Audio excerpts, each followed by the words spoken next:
প্রথম কথা হচ্ছে যে আমার ছেলে MBA করেছে, এরপরে ওর কী করে একটা জায়গায় চাকরি করছে, এরপরে আরও সাকসেস আসবে কী করে। এই সাকসেসের ব্যাপারে আপনি ওর লাইফ থেকে একটু দূরে সরে যান, ওকে ভাবতে দিন বাহ, ও কী করলে হ্যাপি থাকবে, ওটাই ওর সাকসেস। ও হয়তো 2 পয়সা ইনকাম কম করবে, কিন্তু আপনার সাথে হেসে কথা বলবে, আপনার সাথে মুখ ভার করে জিজ্ঞাসা করবে না বাবা কেমন আছো, ওষুধ কিনে দিতে হবে, এই জায়গাটা আসবে না, বাবা প্রেসক্রিপশনটা কোথায়, এইভাবে হয়তো জিজ্ঞাসা করবে।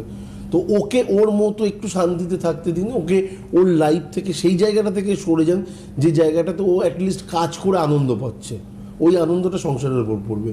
আর আপনি যে সাকসেসটার কথা বলছেন যেখানে হয়তো বড় মোটা মোটা অ্যামাউন্টের টাকা পড়বে, কিন্তু রাত্রিবেলায় 2টো অবধি দেখবেন ছেলে একটা হাতে সিগারেট নিয়ে এরকম করে ল্যাপটপের দিকে তাকিয়ে রয়েছে, হ্যাঁ, তারপরে ওর নিজস্ব কোনো লাইফ নেই।